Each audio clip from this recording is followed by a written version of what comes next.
Ladies and gentlemen, I welcome you to No Reservations. All right. We are live. Apologies for the late start. So, welcome to No Reservations. This is the third episode of Money Mondays. And as usual, we're going to be doing the housekeeping. Guys, I have a second channel. Make sure you check out No Reservations clips for the bite size shorts and clips. That's only exclusively IRL in real life. Soon I'm going to be in Brazil. I'm going to be hiring somebody to do all that for me to get the IRL experiences there. So make sure you check that out.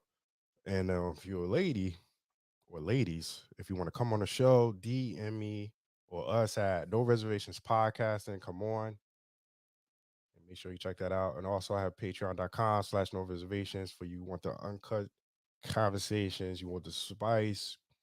And if you want a one on one consultation with me, a lot of people hit me up on my Instagram. If you want to streamline that process, just sign up on a Patreon at the last tier or the second to last tier, and we'll instantly do a one on one consultation. So without further ado, I'm gonna introduce my guests. Money Mondays talk. We're gonna talk about wholesale real estate. And do you travel full time? I was gonna say, how do you travel full time? But Uh, no, I don't travel full time as of right now, but I bounce around a little bit. yeah, okay. So, all right, how about you tell us like an elevator pitch about yourself, and kind of quick intro of who you are, um, occupation, all that good stuff. Okay. So I'm Global Loopy G, and the reason why I put the global on it is because we taking real estate investing and entrepreneurship globally. Been in real estate for 5 years now, made 5 years in January. And what I started off doing was wholesaling houses, and then basically kind of really got into creative financing. But wholesaling real estate has been something that's brought in a lot of liquid for us. All right, and yo, shout out to Arthur Will. He's been connecting me with some future guests for the Monday Mondays. We got some really great guests coming up. Tongue tied. So wholesale real estate. What exactly is that? What does it mean? And how'd you get into it? Okay. So, wholesaling real estate is basically when you are reaching out to property owners, um, whether they are interested in selling their property or not. You're basically doing outreach to property owners to see if they are interested in selling. If they are interested in selling, you get an agreement in place with the property owner, which we call a purchase and sale agreement. Some call them contracts. But you get that agreement together with the property owner, and then you turn around and you sell your equitable interest, which is that agreement. You basically selling that agreement to what you would call an end buyer or a cash buyer, someone that has liquid to buy right then and there cash. So you actually taking that agreement, selling it to them, and then you walking away with basically printed money out of thin air, just basically using two pieces of paper. Okay. So like let's go back to the beginning. How did you get into this? Rough about 6 years ago, I was doing something totally different, man. I was living life on the edge, basically, man, and wanted to make a difference not only in my life but those that were around me before it was too late. Too late meaning I either lose it completely, or I end up sitting behind a wall somewhere. Either way, it wasn't a good look in my sights. So I came across an infomercial on a late night, and it came at the perfect time. It couldn't have been a better time. And I went to that event, and that event led me to a 3 day seminar. And once I went to that 3 day seminar and went to the back, they was trying to get me to invest in my education, or invest in a mentor, should I say? And it was for 30,000. And at this moment I had about 17,000 and some change in my pocket, and I was sitting at the event at the seminar, and I was like, well, I can go and get the rest of the money, but what all do I get? And the dude was like, you're gonna get a mentor, and you get his number, and he'll show you how to use our systems and stuff. And I'm like, do I get to know where his mama stay or something? He was like, what? I was like, yeah, man. If I'm giving somebody 30,000, man, like Mhm. I don't get to meet him. I don't get to know where his mom stay or nothing. He was like, dude, this is not for you. If you got 17,000 cash on you right now, dude, you can go get the rest. This ain't for you. You need to go get these 3 books. So he gave me a book by Todd Fleming, another book by Than Merle, because I was at a Than Merle event, and another book I can't remember what it is, but those 3 books he told me to order them from Amazon. He made sure I was able to find the link to Amazon and everything. He was like, get these books, man. Read these books. You don't need this. And that's what I did. I left and I bought those books, and I started looking at information up on YouTube, and came across some high level individuals that was up and coming, that was really making some noise. But they had just started not too long ago as well. And I started watching their content, consuming it, and just started taking small action steps. And then I just went forward once I found out about a certain app that could help me speed track that process. Okay. Yeah, we were talking before the stream started about during the pandemic. I was actually curious about that because you were talking about how you were getting into the market Houston, and you were getting houses for super cheap, right? Yeah, so the thing was, I started off wholesaling the properties, and Okay. basically that is just selling the contract. And I started doing that in January of 2019. And when the COVID hit, I had already done quite a few deals, even collaborated with other colleagues that was in this industry, the real estate industry, and my particular niche as well. Hmm. And this entire time I was actually talking to a guy that was from Atlanta, and he was actually like a mentor for me, and he didn't really know it. I was kind of watching his content on YouTube. I had reached out to him a couple of times, and the crazy thing is he reached back out. And I had so many properties that I had under contract on one particular block, and it was like I had like I had like a quarter of a city block for sale. And I was reaching out to him like, hey man, I need you to reach out to this other guy that had this big name, and see if he may be interested in helping me with this. And that's how we ended up connecting. But long story short, this guy he specialized in pretty houses, and he believed in getting these houses for free, or using little to no money, if any. You get what I'm saying? And not using your credit at all. Right. So when he told me about this in 2020, he was like, "Man, Loopy, you need to get on this pretty house stuff." He was like, call me real quick. I got some information for you. So I got on a call with him, and he gave me some information on how to strategically look for pretty houses. And within the pandemic hit in the beginning of February. By the time the end of the year came, I had probably about a little over of $1 million worth of property under my control, meaning I was able to do some sort of creative financing with other property owners to have control of those properties, or if those people actually gave me those properties for little to nothing. Damn, that's incredible, man. They say that the wealthiest people in the world, they have multiple streams of income, seven, maybe seven streams. And real estate is always part of one of those branches. Um, why do you think that people choose real estate out of all other industries? Because like you said, you need multiple streams of income. Mhm.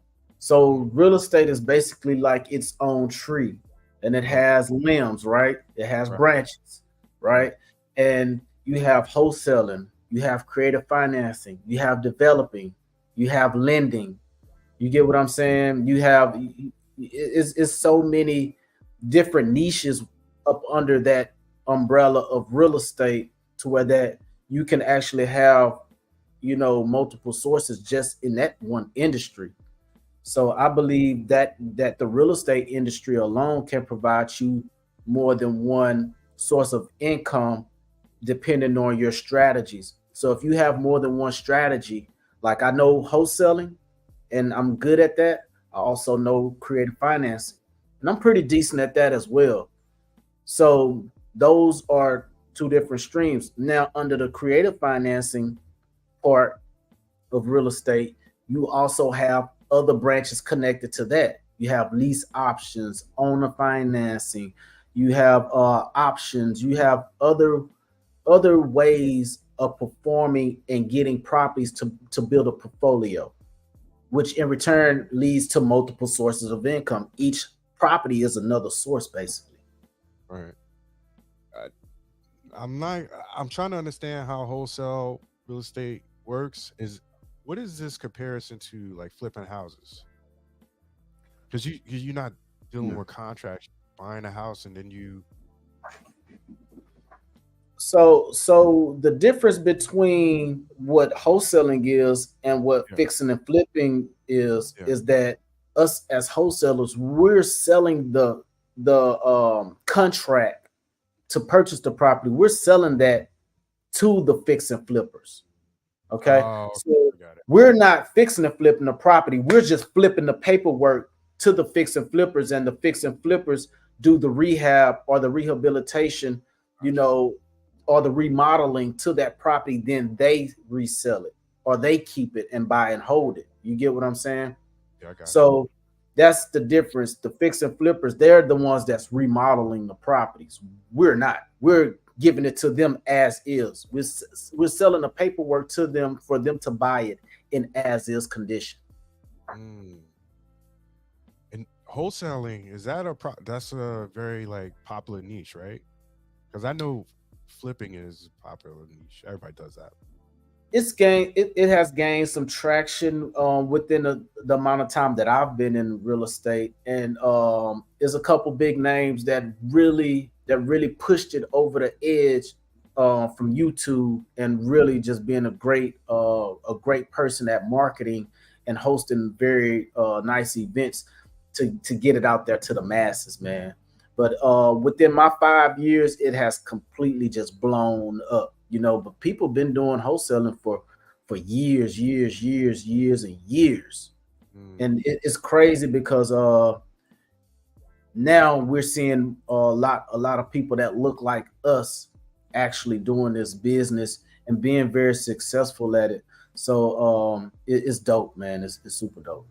Yeah. You ever seen Grant Cardone? What's your thoughts on him? Remember? Grant Cardone, I have his books. I listen to his audio books as well. Grant Cardone actually spent some time out here in Houston.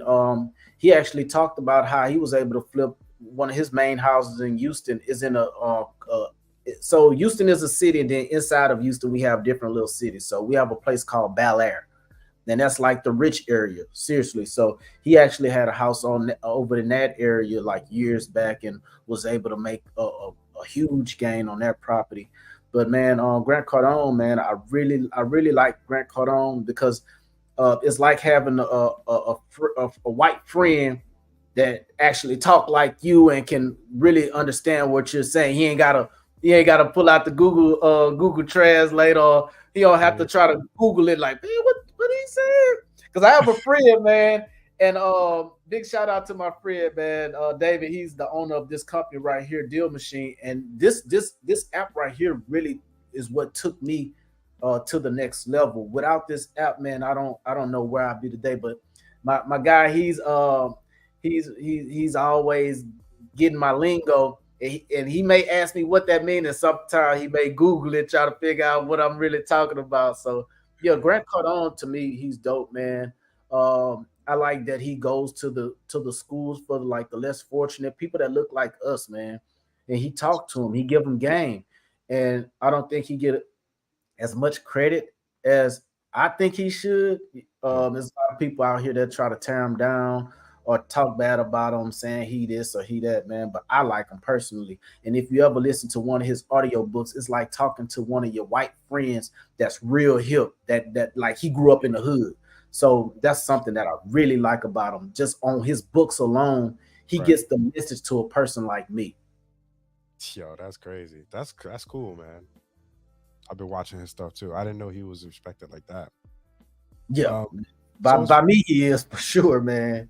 Uh, yeah, if you haven't gotten that book, Be Obsessed or Be Average or 10X, like you need those books, man. yeah, Like 10X. those, if you listen to it on audio, you'll be like you wouldn't know is the guy that looked like Grant Cardone. You know what I'm saying?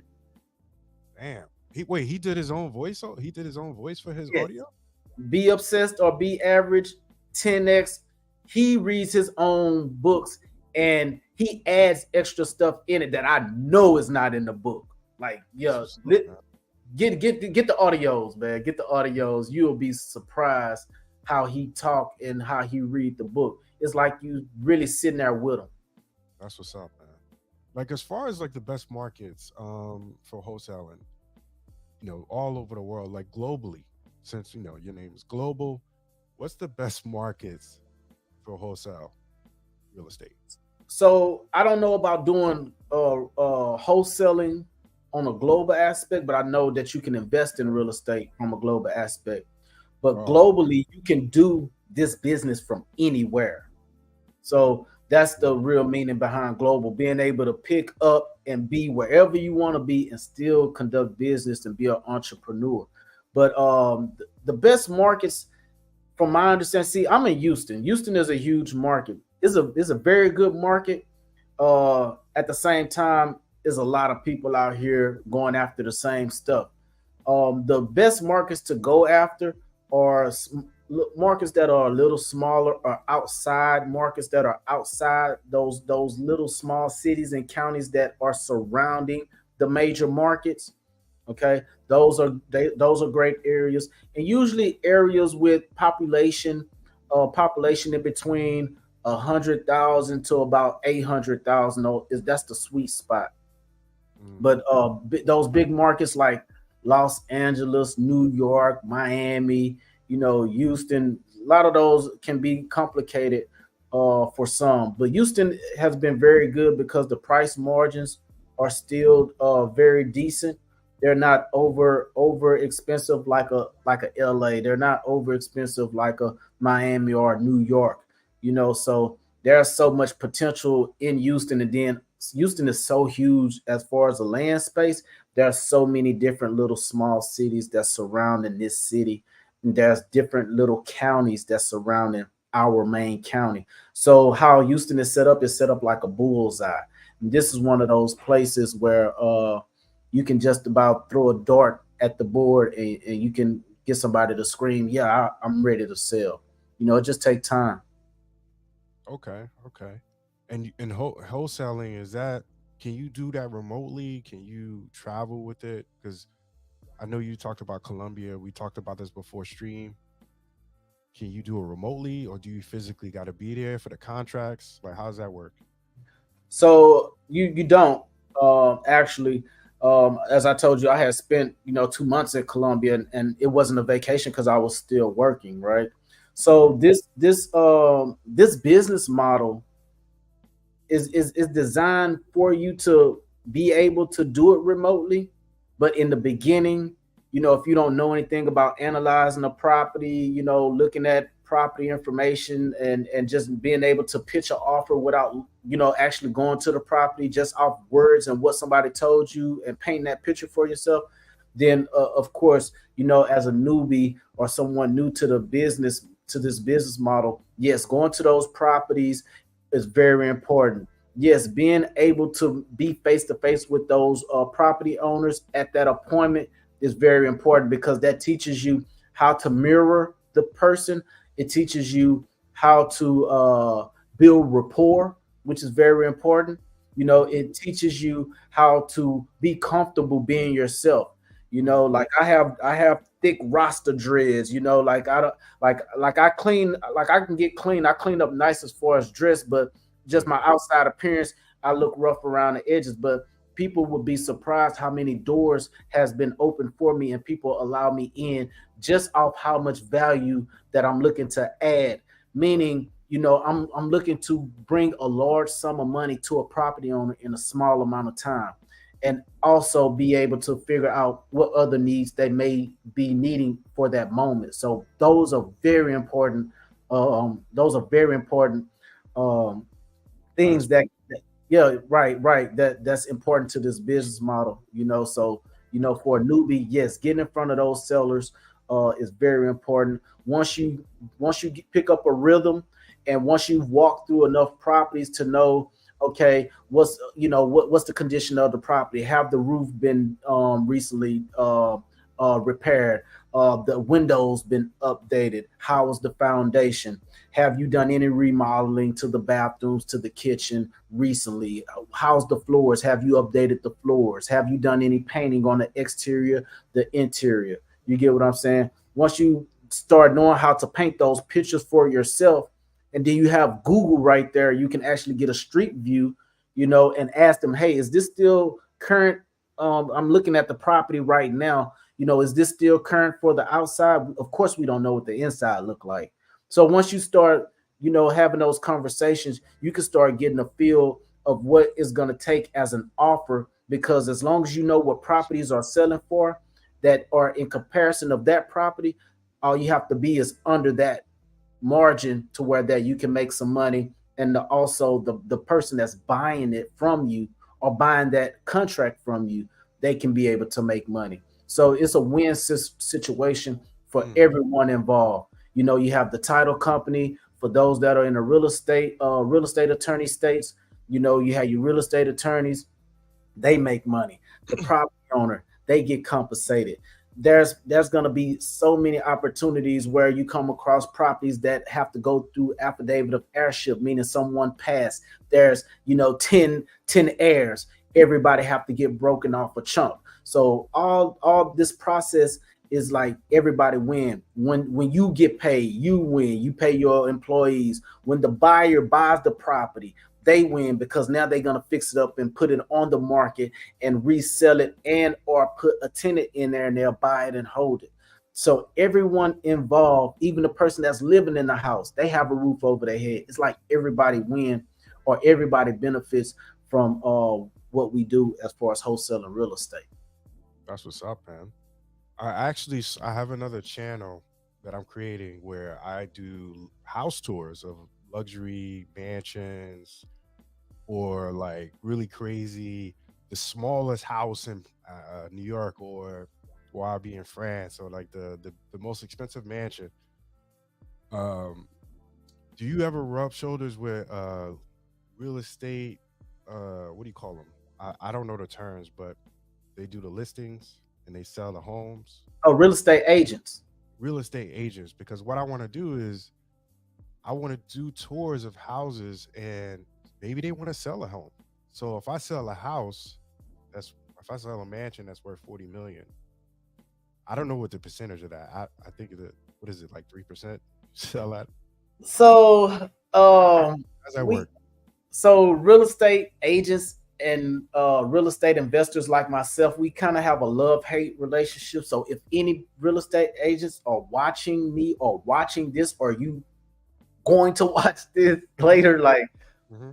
I love y'all, you know, but there is a love and hate relationship between us and real estate agents, mainly because, say for instance, a real estate agent gets 3% for being a seller's agent. Do you have another agent get 3% as a buyer's agent? Me myself personally, I usually, if I use a real estate agent, I'm usually doing, depending on what they're doing, I'm 1% to 2.5%, because I've basically done all of the work, because I'm bringing them a cool deal. And I'll touch up on that. You may have a question for that, but our love and hate relationship is because, say for instance, a real estate agent, they normally get 3%. That's they normal little percent. That's their normal percentage. Don't say little. So They get that percentage, right? They still have to give a portion of that to their brokerage, right? Okay. Someone like myself, right? Say for instance, let's use this analogy, right? So there's 100,000. There's a house that's worth $100,000, right? Okay, Okay. and if a real estate agent sell that house for $100,000, right? Okay, they percentage will be what? 3,000, right? 3,000. Three Yeah. three thousand. percent. 3%. That's Yeah. 3,000, right? Okay. Now we talking about this same $100,000 house, right? Hmm. I educate the property owner why they cannot get that $100,000 for the house. It may need work with this. It may need work with that. It may need this. It may need that. Right. Yeah. Not only does the house need work, right? We are actually paying all of the closing costs for them. So we're making sure that they don't have to pay any closing costs. That's another what they call it incentive that we are giving them, right? They don't have to pay any closing costs. Right. On top of that, we are eliminating realtor fees. So you don't have to worry about paying realtor fees for a seller or the buyers, because when a seller put a property on the market, they have to pay the sellers and the buyer fees, right? But that's some unwritten law that they have to do that. I've negotiated deals where I tell the realtor, hey, you need to put your number on top for your buyer, have your buyer cover that. Now, we are covering all of that, right? So say for instance, the average, and this is I'm in Houston, Texas, everybody. So in Houston, Texas, the average closing cost with realtor fees, closing costs all together is usually around about in between 8 to 10%, right around about the 10% mark. So Okay. 10%, that's 10,000, right? Right.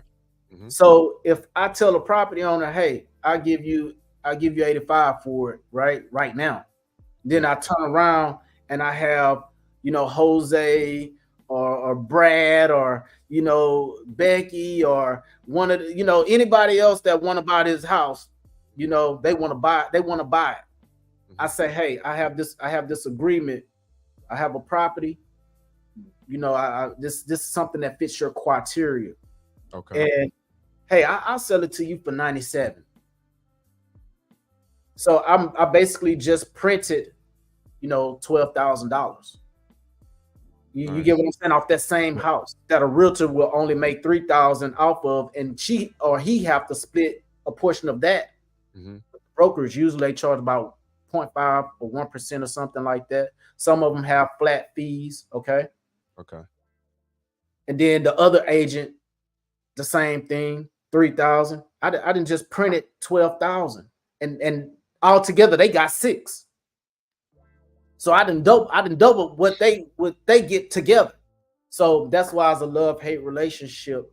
And then the property owners, majority of the time, they're not really educating the property owners how we're educating the property owners. So I see. neither here nor there. That's why it's kind of a love and hate relationship. But most realtors understand what it is. There's a lot that don't, and they want to keep their eyes closed.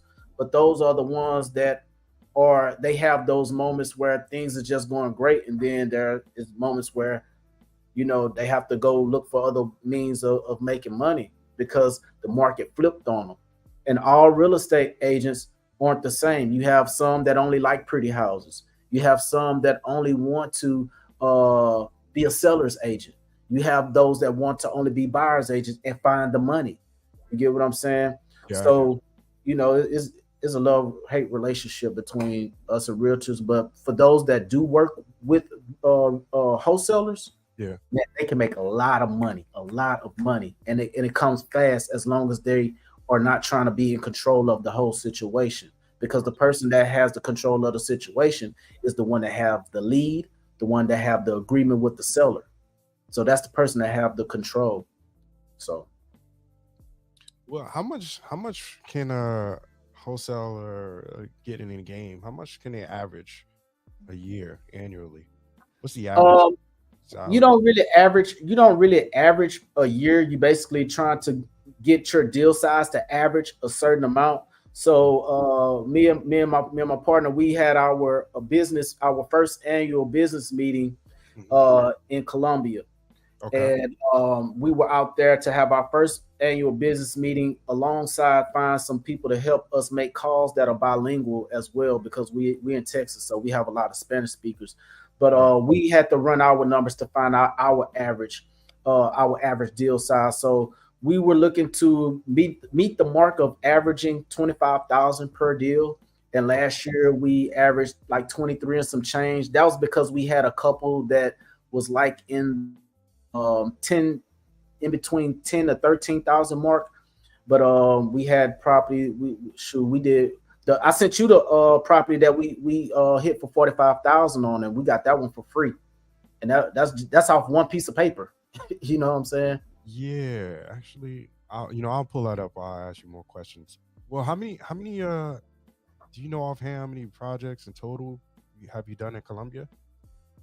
Oh, I haven't done any projects in Colombia at Oh, all. So okay. everything that has been done is in the U.S. Mhm. As far as Colombia is concerned, we're going to be looking forward to making investments like buying an apartment, doing some remodeling and things like that because the Airbnb and the way that the expats and stuff is going out there, man, it's crazy, man. It's a lot of opportunity out there real estate wise. So we haven't started any investing in Colombia just yet. Okay. So you're looking to do that. So you Yeah, that was said my that. that was actually my first trip to Colombia. When I just left from, that was my first time going there, and that's why I actually stayed out there for close to 2 months so I could understand what was going on. Okay, I just sent it to myself. I'm gonna pull it up. See if I can pull it up. Hold on a second. Share screen. You see that? Okay, yeah. Okay. All right. So, well, Jesus Christ, I got my whole message up there. All right. Let me That's, see if I hey, that's can. good. That's good stuff, though, man. Yeah. No, I don't want people to see my messaging part. Like who I'm messaging. Yeah, Uh, yeah, yeah, yeah, yeah. I see it. Yeah. Like yeah. All right. We'll see if I could just show the. All right. Let me just play the video. This is what Drive for Dollars get you, man. So this right here was actually a deal machine lead. Came from Driving for Dollars. Let me pass this loud ass card real quick. So yeah, this was Driving for Dollars. Call the property owner about another property, and she was actually slipping into pre foreclosure for this property. And now, after taking over the property, subject to the existing mortgage, this thing is now sold. I am now selling this property for all cash. They gave me an offer I am not going to refuse. And it is already said and done. So we will be closing on this property at 3 p.m. This is a done deal. Everything is set to go. It And looks nice, man. this is one of the ones, man. Drive for dollars. And it ended up being Yeah, it does look like it needs some work. a It deal looks good. that was just one of the ones, man. And I could have kept it and saved it and added it to the portfolio, but I decided, hey, I can go ahead and let this thing go and Okay. get some right now bread. And Oh, it's wonderful. just an awesome opportunity to be able to show y'all what 2 years worth of follows do, man. This was a lead from 2020 at the beginning of the pandemic. You get what I'm saying? So, I just wanted to break it down to y'all. You know, some of you all probably don't even calling leads that are, man, 6 months old.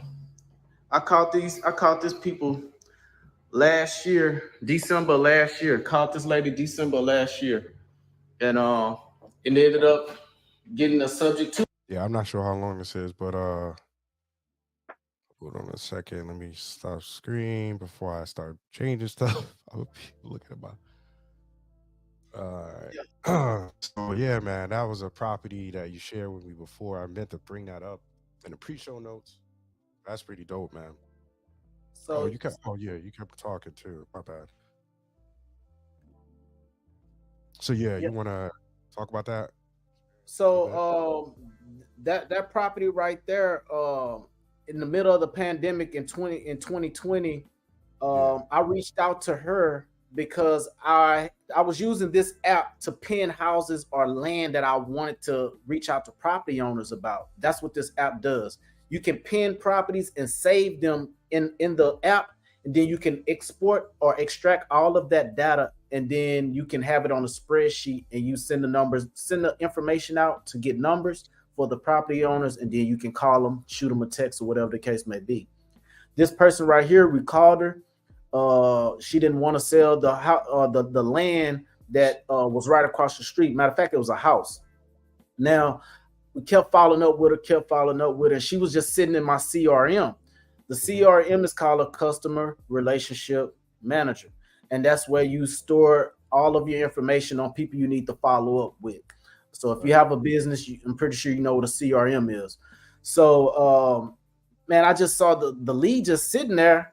I said, man, let me call this. Let me call her. So I called the lady, and she was like, well, I don't want to sell that house. I already sold it to such and such, but I do have my house that I want to sell. So I'm like, oh, okay, well, what's the address? So she gave me the address. She said, now my nephew stay in there. He was supposed to buy the house from me. He was supposed to buy the house from me this month, but he's not in a position to buy the house. He's not mentioning it, and I'm really ready to get rid of the house. So when I started digging at the pain points. That's when I found out that she had did two forbearances already with the property. Okay, Hmm.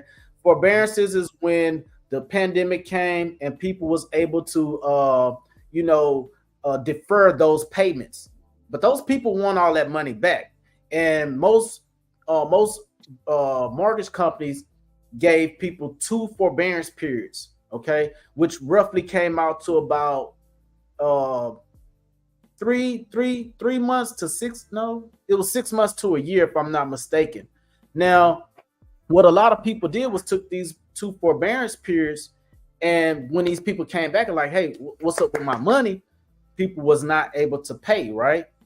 Right. She was one of those ones, but she was banking on her nephew buying the house from her because she had already moved out the house. The lady was like 70 something years old. I call her my auntie now, by the way. I adopted her. I ain't let her adopt me. I adopted her, right? So All she's right. 70 years old.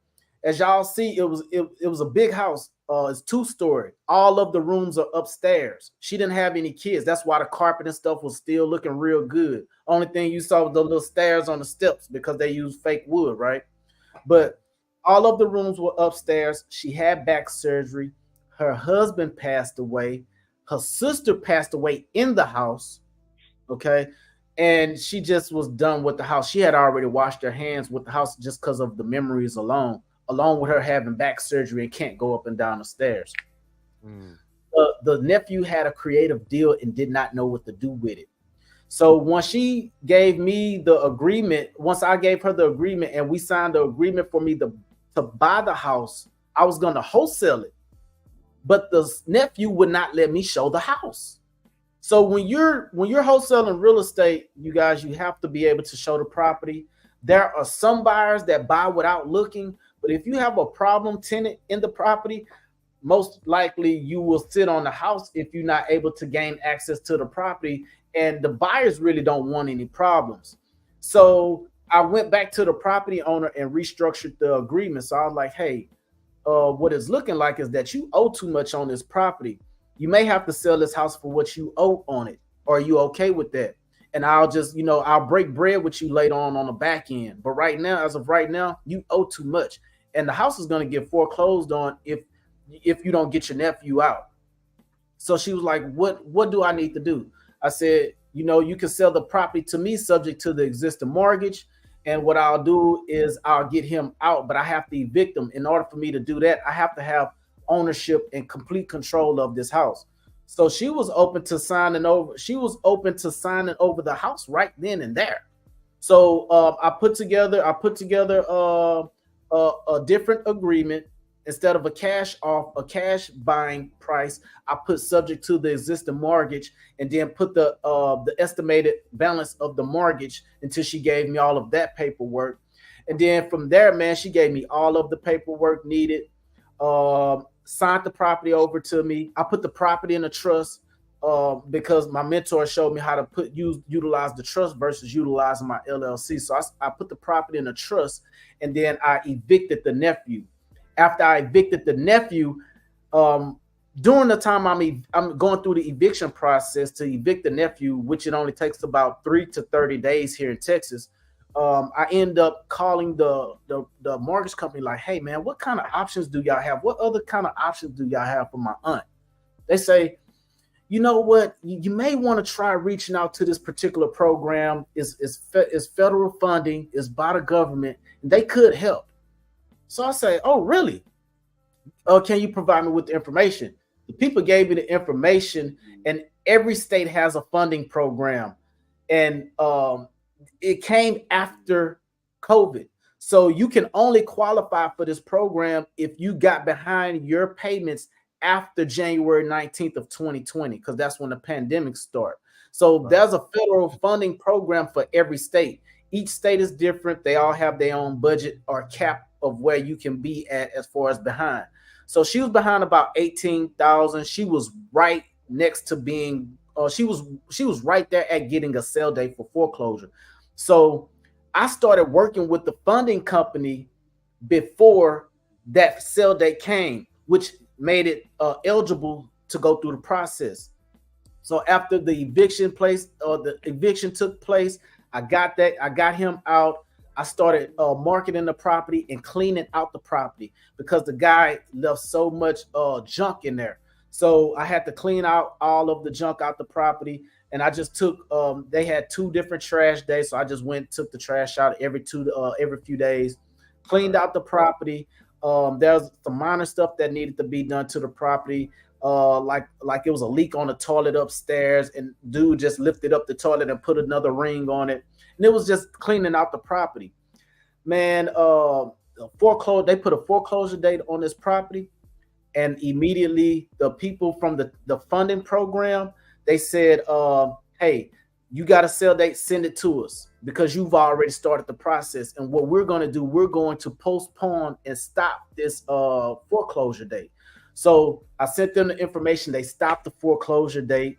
That was awesome, which gave me more time to market the property. And then I end up finding a buyer to buy that property at top dollar almost. So to give you some rough numbers, she owed 167 on the property. She was Okay. behind 18,000 on the property. The house was worth 266 fixed up. And as you can see, the house had already had some updates. Granite countertops, some flooring was done.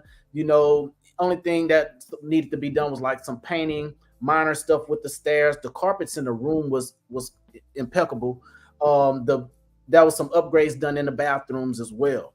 So I didn't even I showed the bathrooms in another video, but it was some upgrades done in the bathroom. Right. So if somebody was to buy the house from me and fix it up, they could have got 266. But in as is condition, we end up selling that house for about 225 or $230 or something like that. Yeah, 225. So we sold it for 225, and I wasn't going to refuse it. So I had the option to either keep it and put a renter in there. So that's what I was marketing it for. I was marketing it for owner finance. So I was going to accept the down payment and then get cash flow off a free house. But after I bought the property current, I brought the property current using the funds of the state, and it was clear. And this guy came with that 225. I said, hey man, you can have it. So we ended up making 45,000 off that deal.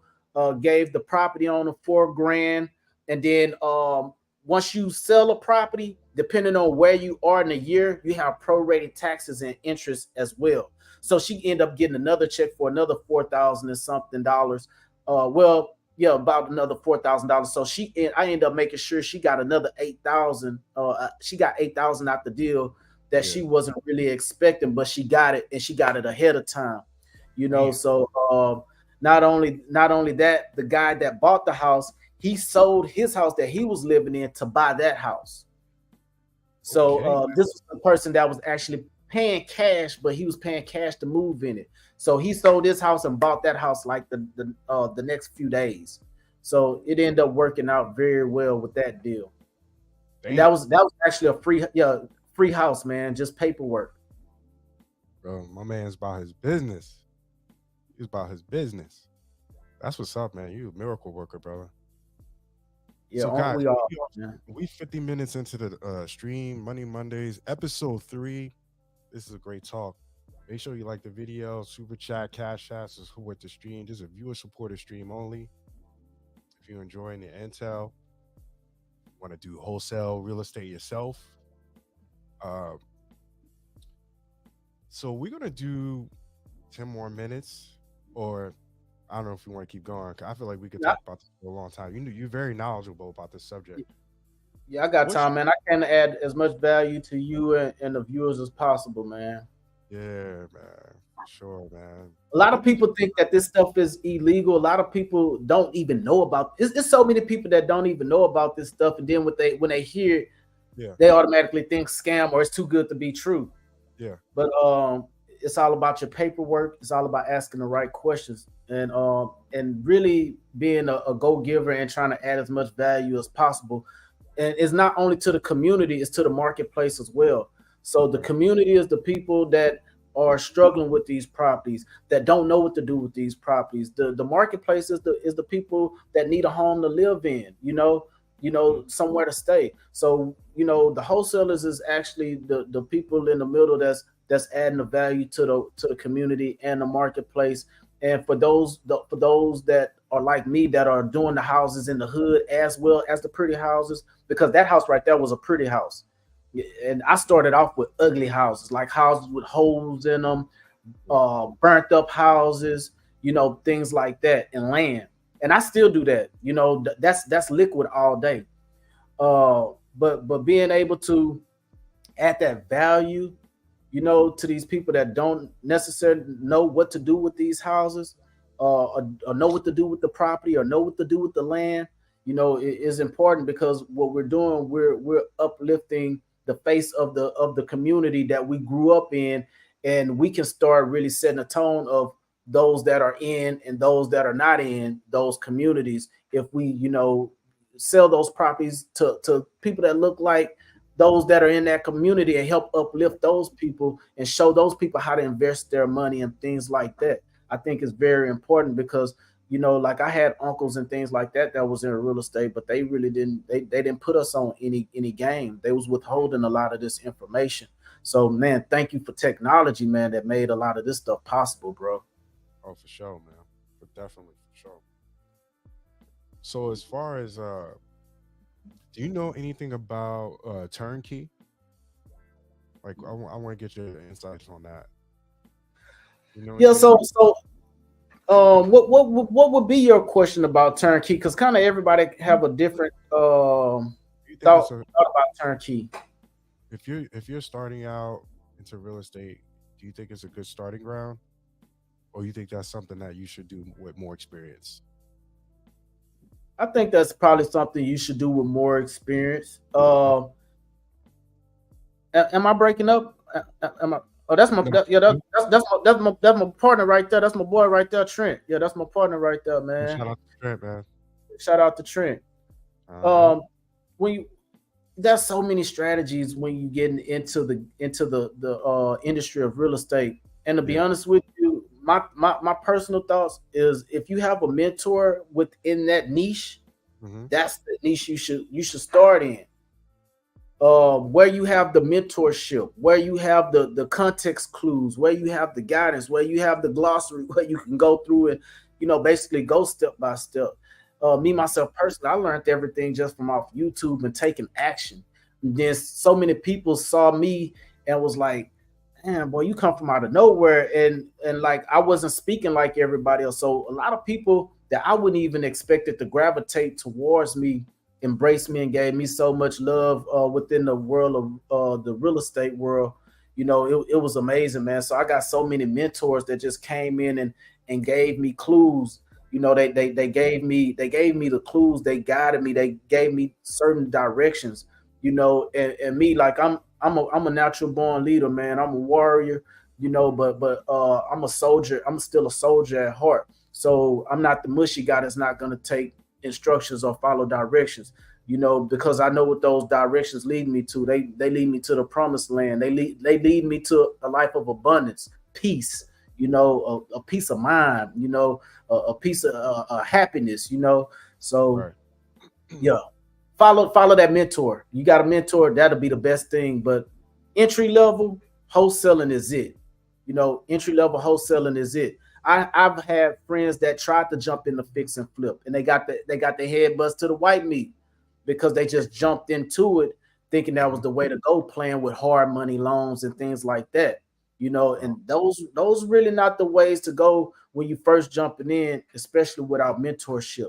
So the things, the niches that has little to no entry as far Risk. as money, those should be the ones, man. Because it's nothing to get in your cart and knock on the door and do what a real estate agent do and say, "Hey, would you sell me your house?" I seen a clip from Ti the other day.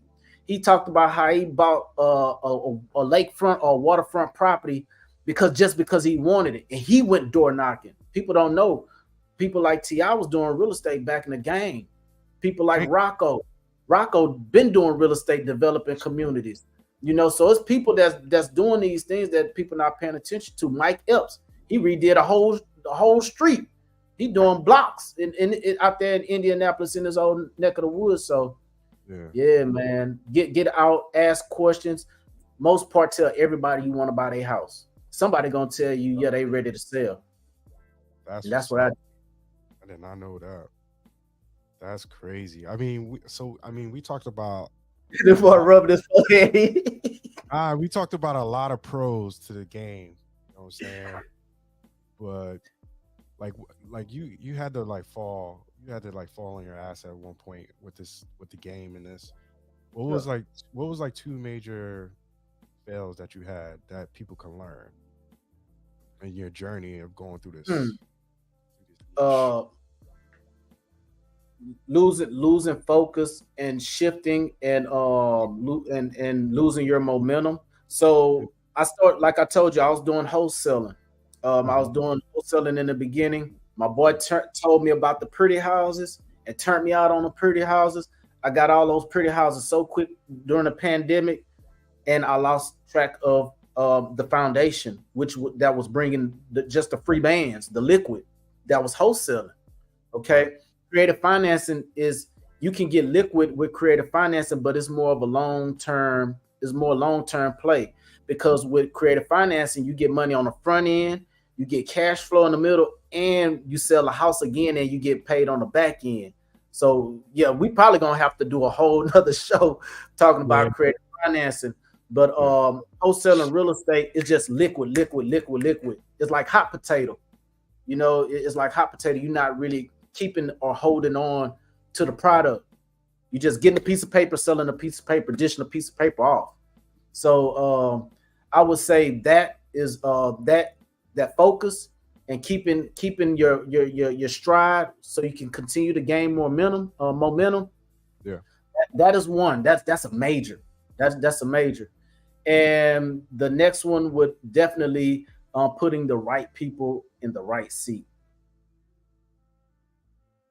because people don't really tell you about, they don't talk about the hiring process and trying to duplicate yourself Hmm. or place yourself to get yourself out of certain positions, because it's about elevate, it's about delegate to elevate. And Right. like me personally, like I don't know what it's like to have a job, a 9 to 5. You get what I'm saying? Like I don't. Like I'm 41. I really don't. I don't know. I've been an entrepreneur my whole life, so I have Right. no clue of what it's like to manage people and things like that. So the hiring and firing process is, you have to be very strategic with it, or you Yeah. can really burn through a lot of resources, Mm. jumping on this, jumping on that, trying to work on this system, trying to put this system with that system, and following all of what the gurus is telling you to do. I would say stick to what's been working for you and continue to work on that, and slowly Build up. gravitate towards delegating and elevating. Yeah. Slowly graduate to putting systems in place. And Yeah. before putting systems in place, knowing how to document the process. These are things that I had no clue about because I'm a visionary by heart. So documentation and things like that, that really wasn't my game, and it came to bite me quite a few times, man. So I'm not afraid to share that, man. Those are some majors. Yeah. What's the saying go? If you wanna get somewhere fast, do it by yourself. But if you do it with a team, you can go further. Yeah, You know what I'm yeah, saying? not So further. delegation is like the name of the game. Guys, Yep. so we at the 1 hour mark. If anybody want to have any questions, feel free to shoot them in. Um, I would say we could close out with any last comments, anything you want to say, uh, advice, kind of like a conclusion. One key thing that they can learn from you, from your experience, and then we could just close out. Man, I'm gonna be straight up. Everything started with mindset, you know. Mhm. So personal development is very important. I didn't know what a paradigm shift was until my mentor told me what a paradigm shift was. My guy that taught me about the pretty houses. Yeah. I didn't know what I was going through. I didn't know what I was. I didn't know what I was doing when I was evolving. I didn't know what a paradigm shift was. But you know, getting engulfed in personal development because it's all mindset. Um, the company you keep, you know, that like all these things are important. There's gonna be some people that just can't go. You know, there's gonna be some people that you have to cut off. There's gonna be some moments where isolation is gonna be very important. You know, so picking up the books, picking up the audios if you're not a reader. Like I have tons of books. I'm not a big reader, like page for page. Even though I can read, I can read pretty quickly. Mhm. But the audio books, I can play them over and over again. So I've been programming myself, and I deleted the TV, you know, over 5 years ago now. So Yeah. I'm always on audio books, podcasts, and things like that. But personal development and mindset is everything. If you can see it with your eyes, you can hold it with your hands. And Mhm. I think that's major. And just knowing that, you know, is a journey. You know, it is like you really have to pace yourself with it because it's easy to burn out. You know, it's easy to burn out. It's easy to, you know, get discouraged. But keeping, you know, the right mentors. You know, if you don't have the money for mentorship, you know, follow guys like Bob Proctor. You know, get on you some Earl Nightingale. Get on some Napoleon Hill. Start getting strategic with what you reprogramming your brain with.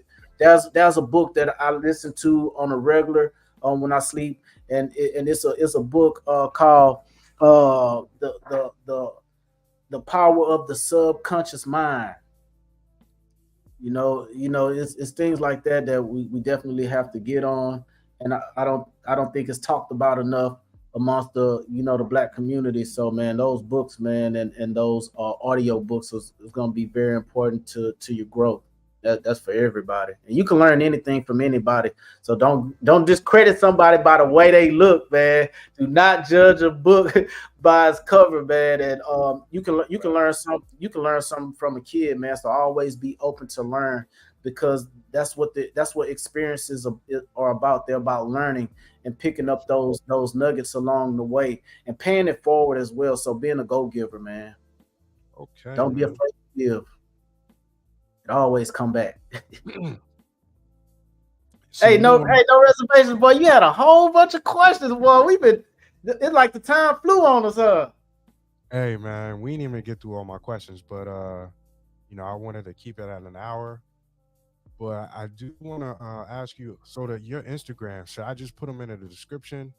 If people want to get in contact with you, should I just point them to your Instagrams, or what Yeah. should I put them So Global Loopy G, y'all can follow me on Instagram on Global Loopy G as to? well as Okay. on YouTube.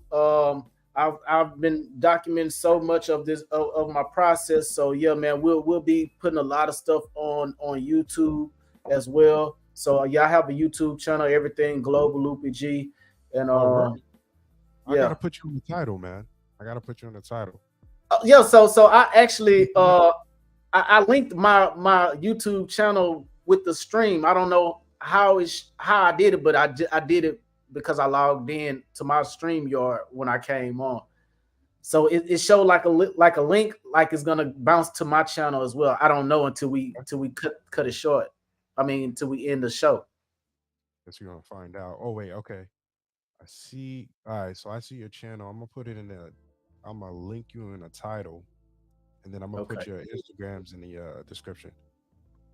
So I'm gonna invite you to this. We have a show tomorrow, and it's gonna be flight nights. It's gonna be a new segment I'm gonna try out. You could join me on a panel of a couple girls, a couple ladies. It's gonna be a good time. It's gonna be 7 Eastern time, 9 p.m. Brazil time. So if you want to come, man, I think I should have an extra seat. It should be a full house. I think it's gonna be a good time. You're welcome to join me, man. Man, for sure, man. I already told you I'm there, man. I Yes. know, I know. We gonna have to do another Money Monday, man. Talk about this Okay. creative financing too, man. All Cause right, let's man, do it. well, we gonna have a ball. All right, so guys, I thank you guys for tapping in. I appreciate y'all comments, and this was a great episode. Episode 3. All right, let me just find my outro, and then we'll be out. Three, episode 3. Peace, Episode. everybody. Yeah. Usually I'm smooth with these outros, but we'll see. We'll see what happens.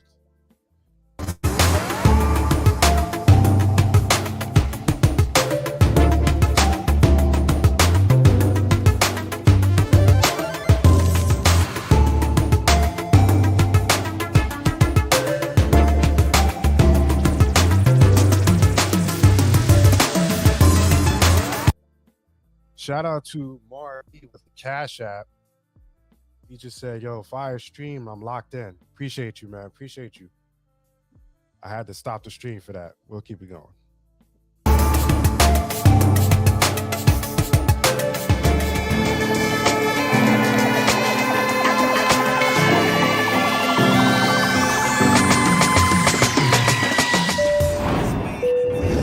Ladies and gentlemen, I welcome you to No Reservations.